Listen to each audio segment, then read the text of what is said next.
नमस्कार दोस्तों, आपका बहुत स्वागत है। आज हम एक ऐसे सब्जेक्ट के बारे में बात करेंगे, एक ऐसे टॉपिक के बारे में बात करेंगे जिससे हर कोई पीड़ित है। जी हाँ दोस्तों, ये मैं ऐसा इसलिए बोल रहा हूँ क्योंकि जिस टॉपिक के बारे में बात करेंगे वो टॉपिक अब इतना आगे बढ़ चुका है कि हर कोई उससे परेशान है।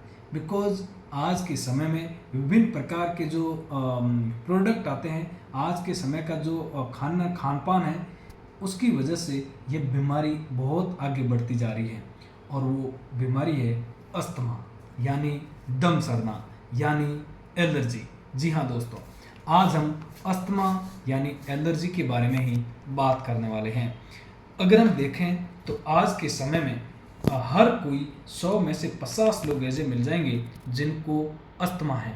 तो आज हम बात करते हैं कि अस्थमा है क्या, अस्थमा कैसे होता है, अस्थमा के लक्षण क्या क्या है, अस्थमा को कैसे डिटेक्ट करते हैं और अस्थमा का ट्रीटमेंट क्या है।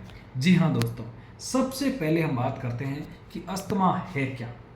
अगर हम देखें तो it is an allergic disorder characterised by bouts of dyspnoea because narrowing of bronchi, जिसकी वजह से, यानी अस्थमा एक एलर्जिक डिसऑर्डर है जिसमें जो हमारे जो ब्रोंकाई होती हैं, लैरिंक्स से नीचे ब्रोंकाई होती हैं, वो छोटी हो जाती है क्योंकि ब्रोंक्यूल्स होते हैं उसमें म्यूकस जमा हो जाता है, जिनकी वजह से उसमें पस भर जाती है और विभिन्न प्रकार के सिक्रेशन आ जाते हैं, जिनकी वजह से रेस्पिरेटरी ट्रैक्ट में प्रॉब्लम आती है और आदमी को अस्थमेटिक हो जाता है, अस्थमा हो जाता है। जी हाँ दोस्तों, अगर हम देखें तो इसी चीज़ को आप अस्थमा बोलोगे, एलर्जी बोलेंगे। उसके बाद में इसके हम टाइप्स की बात करें तो यह मुख्यतः 3 टाइप के होते हैं। इसके टाइप्स या इसके रिस्क फैक्टर या इटियोलॉजी की बात करें तो सबसे पहला जो टाइप है वो है एलर्जिक डिसऑर्डर, यानी आईजीई मीडिएटेड यानी एक्सट्रिंसिक अस्थमा। जी हाँ, यह एक ऐसा एलर्जिक डिसऑर्डर है जो कि हमारे इन्वायरमेंट की वजह से होता है, जैसे कि स्मोक हो गया, जैसे कि डस्ट हो गया, जैसे कि हीट हो गया, कोल्ड हो गया, यानी हमारे वातावरण की वजह से जो अस्थमा होता है उससे एलर्जिक डिसऑर्डर या आईजीई मीडिएटेड एक्सट्रिंसिक अस्थमा कहते हैं। दूसरा टाइप है इंट्रिंसिक अस्थमा, नॉन एलर्जिक या नॉन आईजीई मीडिएटेड, जो हमारे शरीर की विभिन्न प्रकार के सिस्टम में दिक्कत की वजह से होता है, जैसे किसी को रेस्पिरेटरी सिस्टम की ही प्रॉब्लम है, सीओपीडी है या विभिन्न प्रकार की कोई दिक्कत है, तो उससे नॉन एलर्जिक डिसऑर्डर हो जाएगा, नॉन आईजीई मीडिएटेड अस्थमा हो जाएगा। जैसे किसी को एस्पिरिन की गोली से हो जाती है, बच्चों में विभिन्न प्रकार के फूड की वजह से हो जाती है, तो उससे नॉन आईजीई मीडिएटेड अस्थमा या इंटेंसिक अस्थमा कहते हैं। उसके बाद में तीसरा जो टाइप है उससे बोथ या मिक्स्ड टाइप का अस्थमा बोलते हैं। ठीक है, तो ये 3 टाइप अस्थमा के होते हैं। उसके बाद में अगर हम देखें तो बड़ी बात यह है कि हमें क्या पता चलेगा कि अस्थमा हो गया है, दम सड़ गया, जैसे मारवाड़ी में कहते हैं कि दम सड़ गई केठा पड़ी। तो उसके बारे में अगर हम देखें तो इसके साइन सिम्टम होते हैं। सबसे पहला है सडन ऑनसेट ऑफ कफिंग, एकदम कफ की तरह लगेगा। दूसरा, पूरे शरीर पर रेडनेस आ जाएगी।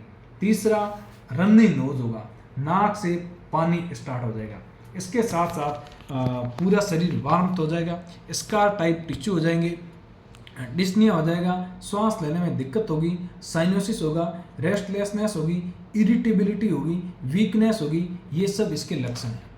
उसके बाद में हमें पता तो चल गया कि अस्थमा है, तो डॉक्टर के पास जाते हैं तो डॉक्टर कौन सा जो है डायग्नोसिस करेगा, कौन सी जांच करवाएगा। सबसे पहले ईएसआर कराएगा, उसके बाद में टीएलसी कराएगा, डीएलसी कराएगा, उसके बाद में एक्सरे कराएगा। इन सब चीज़ों से स्पुटम कल्चर कराएगा, जिनकी वजह से आपको पता चलेगा कि आपको अस्थमा है, कितने दिनों से है, कैसा है, ये बातें पता चलेगी। उसके बाद में दोस्तों अब हम बात करते हैं ट्रीटमेंट के बारे में कि भाई अस्थमा हो गया, इस तरीके से हो गया, इसके ये लक्षण हैं, तो अब अस्थमा का ट्रीटमेंट क्या है आखिर। तो इसका ट्रीटमेंट एक ही है और वो है बचाव ही उपचार है। जी हाँ, जिस चीज़ से आपको एलर्जी है उस चीज़ से दूर रहिए।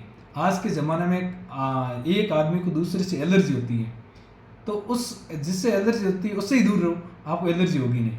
तो उसमें ही सबसे बड़ा ये है कि prevention is better than curation, यानी बचाव ही उपचार है। लेकिन फिर भी आप उसमें एक एंटी हिस्टामिन ले सकते हो, लेवोसिट्रिजिन की टेबलेट आती है ले सकते हो। उसके बाद में लेवोसिट्रिजिन एंड मोंटेलोक्लास्ट की टेबलेट आती है वो ले सकते हो। उसके बाद में आप इन्फ्यूजन के रूप में अमीनोफाइलिन एंड डेरिफाइलिन ले सकते हो। इतना ही नहीं, इसमें आप विभिन्न प्रकार के स्टेरॉइड्स जैसे जैसे अगर हम देखें तो हाइड्रोकॉर्ड दे सकते हो, ये स्टेरॉइड्स दे सकते हो। और इतना ही, अगर उसके बाद भी सही नहीं होता है तो एडमिट कराइए भाई हॉस्पिटल में ले जा करके। ये सब आज हमने बात करी अस्थमा के बारे में। हम इस YouTube चैनल पर विभिन्न प्रकार की हेल्थ से जुड़ी बातें हमेशा करते रहते हैं। YouTube शॉर्ट्स पे आपको जानकारी मिलती है, लाइव ब्रॉडकास्टिंग होती हैं और YouTube पर विभिन्न प्रकार की वीडियोस भी आते हैं। तो इसी तरह की इम्पोर्टेंट जानकारी के लिए जुड़े रहिएगा हमारे इस YouTube चैनल से।